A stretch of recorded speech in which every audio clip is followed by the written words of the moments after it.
Ushaya amakhala umndeni wakaMeyiwa ngesitatimende esifungele esethulwe enkantolo enkulu ePitoli lapho kuqulwa khona icala lokubulawa kaSenzo Meyiwa enginozinto Orlando Pirates nabafana. NgoLwesithathu esitatimendeni esifungele uBrigadier Bongani Ginindo umphenyi ophambili ecaleni lokubulawa kaMeyiwa elenzeke eFosrolus eGoli kuvele ukuthi abanye babasole ezitatimendeni zabo esifungele bakhomba unina wengane kaSenzo uKelly Khumalo njengomuntu owabayalela ukuba kubulawa uMeyiwa. Umufi wadutshulwa wabulawa ekubo kaKelly ngo-Okthoba 2014. uGinindo ubalula ukuthi umsola wokuqala umuzi kakhulelwa Sibiya noBongani Ntanzi wathi bona-ke ababethengwe nguKelly ukuba babulale uSenzo. Uthe laba-ke bavumelana bona ngokwenza-ke isitatimende esifungele, kanti-ke uNtanzi yena wabhala isitatimende ehamba nommeli wakhe ngonyaka ka-2020. Umnumzane Sifiso Meyiwa umfowabo kaSenzo usola uGinindo ngokusengeza imithiyo.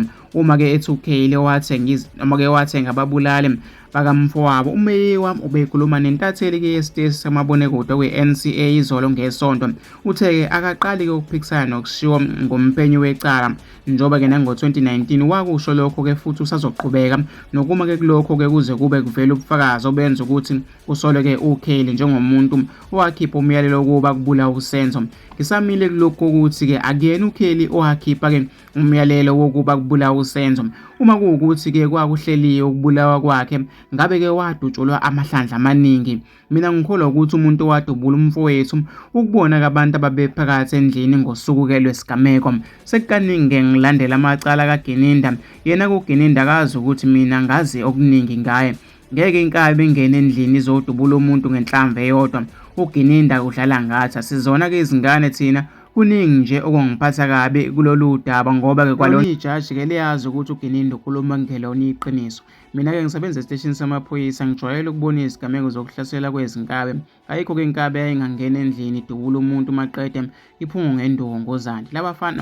Labafana-ke bayayenza bona into yabo yokuba izinkabi, kodwa babengeke-ke badubula umuntu omkhulu kangaka. Emva kwalokho-ke bashiya ubufakazi obuningi kangaka endlini. Ingani bayaye babulale ngisho izingane ezincane lapho-ke basuke bengene khona. Namanje-ke ngisasho ukuthi umuntu owabulala uSenzo wayephakathi-ke endlini kuphela.